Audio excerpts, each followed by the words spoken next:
돈 주고 예약했는데 들어갈 수가 없다는 거야. 아니 3%에서 17%까지 보험사마다 상이하니까요. 진짜 중요한 건데요. 이거 모르시는 분들 되게 많더라고요. 절대 그러시면 안 됩니다.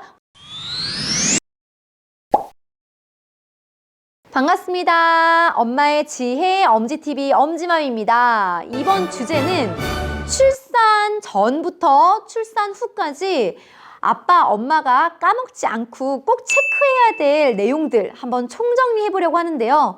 우리가 뭔가 임신하고 출산이 가까워질수록 괜히 정신없고 왜 우리 결혼식 전에 결혼식장 들어가기 직전이 가장 바빴던 것처럼 괜히 부산해져요. 그래서 내가 뭘 해야 되지? 뭐 빼먹은 거 없나? 그리고 아차아차아차 하는 게 되게 많이 생기거든요. 그런 분들을 위해서 제가 체크리스트를 만들어 봤습니다.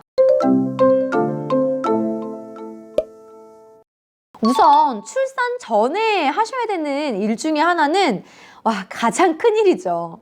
빨래하는 거예요. 참 이게 뭐라고 이렇게 체크리스트에 넣어놓나요? 라고 하실 텐데요. 이게 빨래만 해놔도 뭔가 출산 준비 거의 절반은 끝낸 것처럼 진짜 마음이 편안해져요.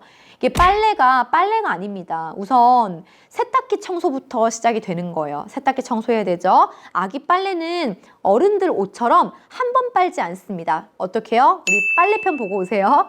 빨고 건조하고 또 말리고 빨고 건조하고를 반복해서 이제 나중에 세탁망을 봤을 때 그 필터 안에 먼지가 쌓이지 않게끔 정도까지 빨래를 하셔서 그 다음 이거를 다 지퍼백에 넣어서 소분해 두어야지 아기 빨래가 끝났다라고 생각하시면 되겠는데요.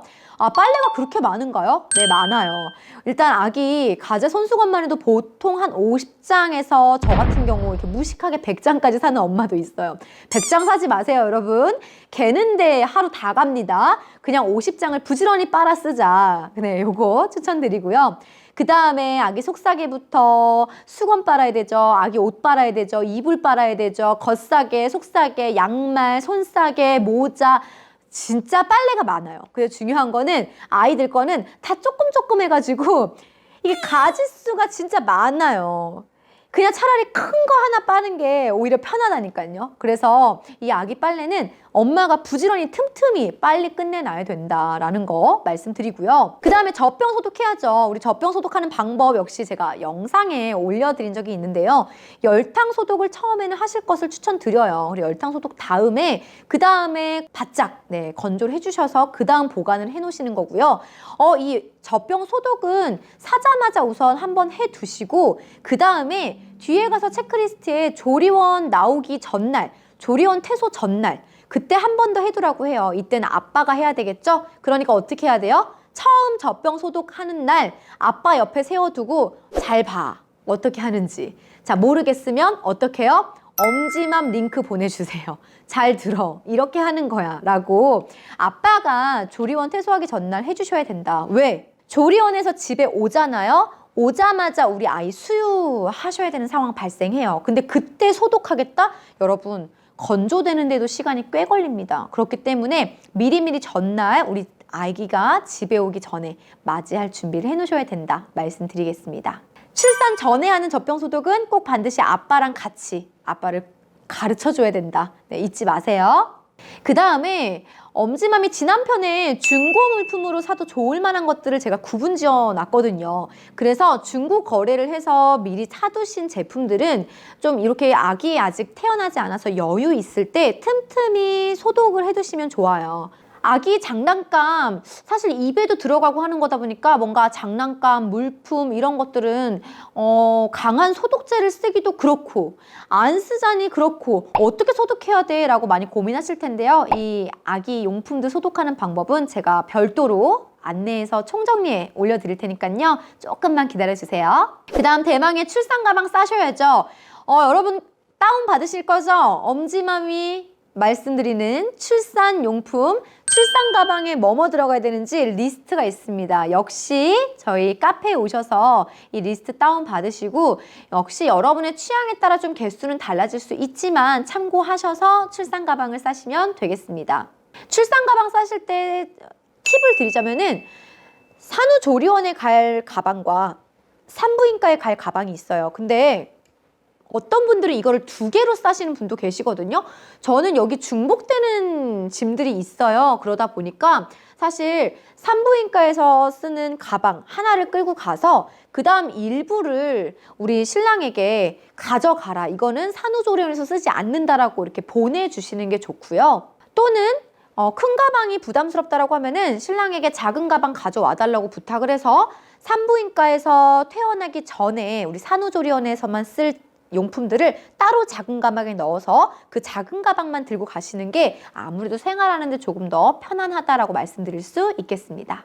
다음으로 카시트 설치도 미리미리 해두셔야 되는데요. 우리 아이를 카시트에 태우지 않고 병원에서 바로 병원에 붙어있는 산후조리원으로 이동한다 하시는 분들은 필요가 없지만 차를 타고 이동해야 한다라고 하시는 분들은 반드시 카시트 미리 설치해 두시고 카시트 어떻게 벨트 조절하고 채우는지도 한 번쯤 연습해 보시면 좋겠습니다. 다음으로 우리 정부 지원 산모 신생아 건강 도우미 신청을 하셔야 되는데요. 이거는 보건소에서 여러분이 확인이 가능하시고요. 또 산후도우미 업체에 미리 전화하셔서 예약해 두시고 출산 예정일이 언제다라는 것도 여러분이 미리미리 상담을 받으시면 좋겠습니다. 그리고 임신을 확인한 순간부터 여러분들은 자녀 특약 할인을 신청하실 수가 있는데요. 3%에서 17%까지 보험사마다 상이하니까요. 내용 잘 확인해 보시고 보험료 싼 곳으로 여러분 선택하시면 되겠습니다. 그 다음 출산 직후에 여러분이 와, 이 출산을 했다라는 감격에서 젖어 있을 때 하셔야 되는 일이 되게 많아요. 특히나 우리 자연분만 하시는 엄마들 같은 경우는 출산하고 3일이면 퇴원을 하거든요. 내가 제왕절개를 했다라고 하면 조금 더 입원 기간이 길지만 제왕절개가 아니라 자연분만을 하면은 진짜 병원에서의 기간이 굉장히 빨라요. 뭐 수유하고 적응하다가 그냥 바로 퇴원이에요. 또 산후조리원 가야 되고. 그래서 이때 여러분이 미리미리 체크리스트를 한 번 더 검토하셔서 빼먹지 않는 게 매우 중요한데요. 우선 첫 번째, 아이가 태어나자마자 바로 제일 먼저 하셔야 되는 일이 바로 이겁니다. 조리원에 전화하셔야 되는 거예요. 왜냐하면은 제 주변에 사례도 되게 많았는데요. 이게 유난히 그 어떤 시즌이 있어요. 참 신기한 건데 아이가 많이 태어나는 그 시즌이 있어요. 그 주간. 엄지맘이 추측하기로는 뭔가 임신이 비슷한 시기에 됐다라는 말인데 뭔가 크리스마스나 5월 가정의 날이나 부부의 날이나 뭐 이런 뭔가 특별한 기념일에 오붓하게 부부가 분위기를 잡다가 대부분의 가정이 임신이 비슷한 날 된 게 아닌가 란 그런 생각도 좀 들고 아무튼 그 시즌이 있어요. 저는 참고로 연말에 임신을 했고 이 연말에 그 연말에 술을 많이 마셔가지고 술에 취해가지고 우리 지금의 또 우리 엄지 공주가 만들어졌었죠. 아무튼 그 시즌에 산후조리원을 제가 분명 돈 주고 예약했는데 들어갈 수가 없다는 거예요. 아니 조리원을 예약했는데 들어갈 수가 없어. 그럼 어떻게 되냐면은 그 조리원에서 연계되어 있는 다른 조리원으로 또는 체인점인 경우에는 다른 지점으로 가야 되는 경우도 발생을 해요. 사실 우리 집에서 또는 신랑 회사 동선을 맞춰서 조리원을 찾아봤을 텐데 거기가 만실이 되면은 못 가는 거예요, 여러분. 다른 조리원 가야 돼요. 이거 환불도 안 돼요. 왜냐면 이미 상담받을 때 조리원의 규정이 있었던 거고 그렇다 보니까 조리원에서도 우리 아기라는 게 언제 태어날지 모르거든요. 예정일인 거지 정확한 날짜가 아니잖아요. 그러니까 참 신기하게 그때 막 몰릴 때가 있어요. 그렇기 때문에 여러분 출산을 했다라고 하면 바로 조리원에 먼저 전화하셔서 아기 출산했습니다. 언제 퇴원 예정입니다. 그러니까 며칠 날 가겠습니다. 요걸 말씀하셔야지 내가 예약해놓은 조리원에서 우리 아기와 산모를 맞이할 준비를 한다. 요거 미리 말씀드리고요. 제왕절개 같은 경우에는 저처럼 유도분만 날짜를 잡거나 하는 경우에는 이 날짜가 나와 있어요. 이날 아이가 태어날 거다.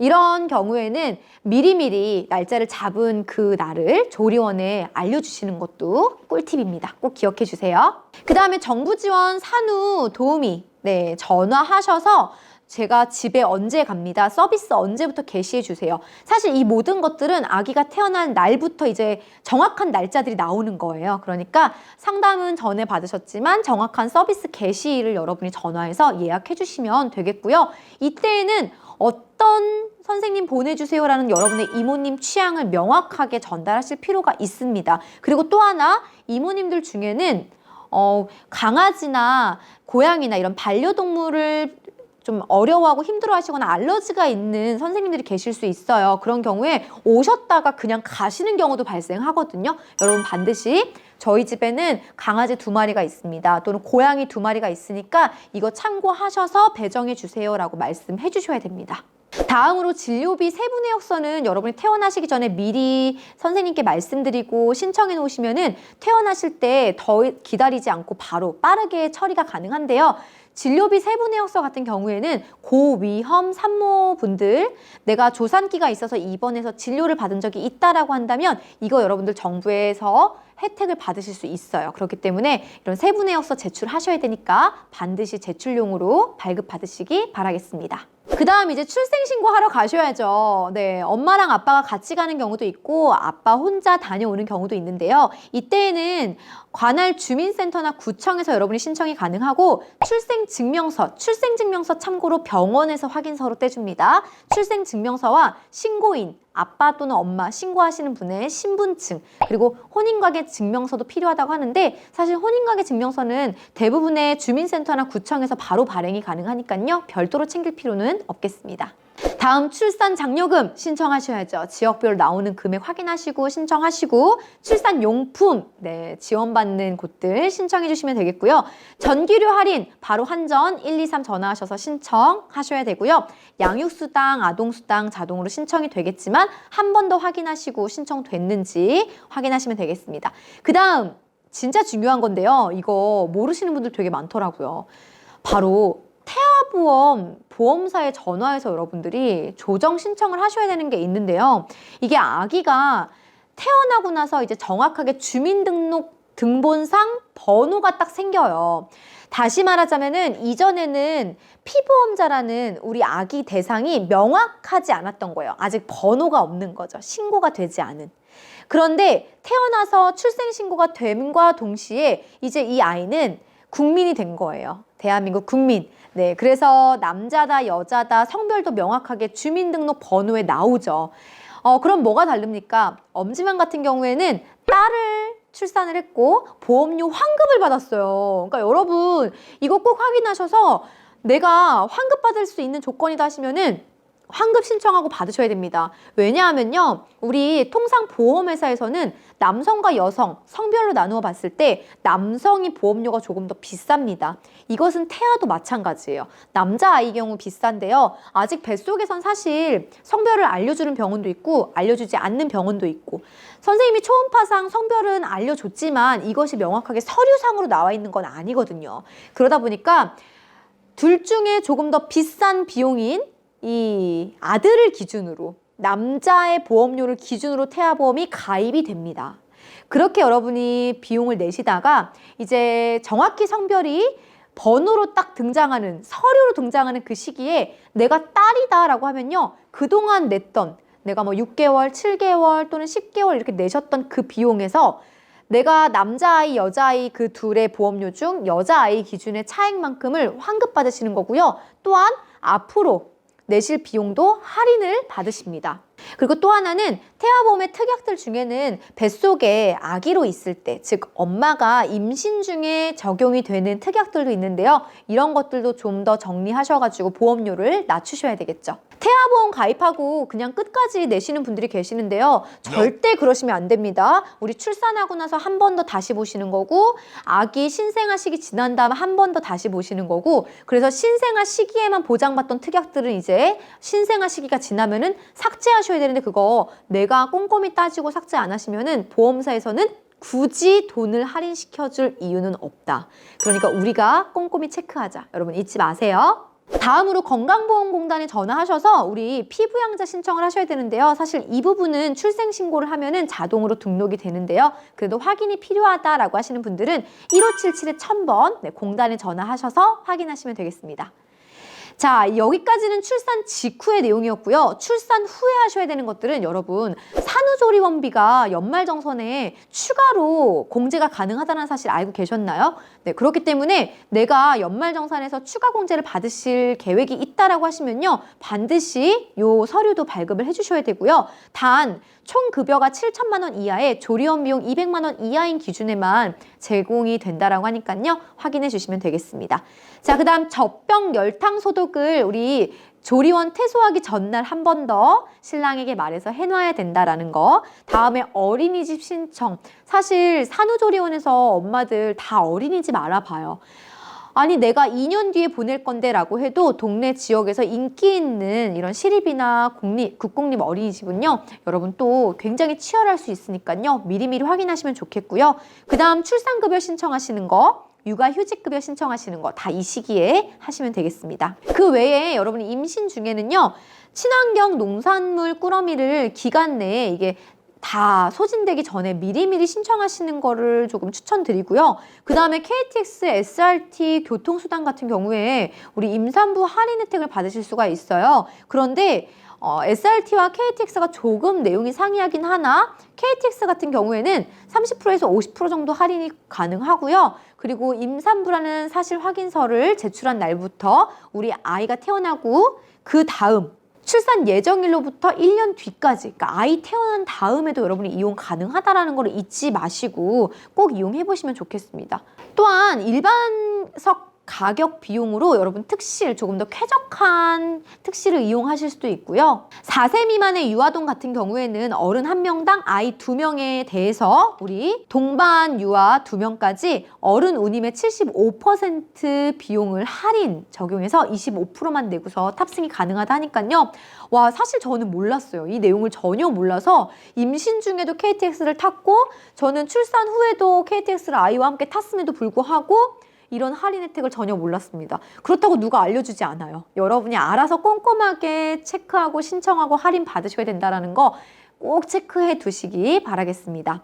제가 이렇게 한 페이지로 체크리스트 여러분 한눈에 보기 편안하게 작성해 놨으니까요. 반드시 요 아래 우리 네이버 카페 오셔서 가입하시고 다운받으시면 되겠습니다.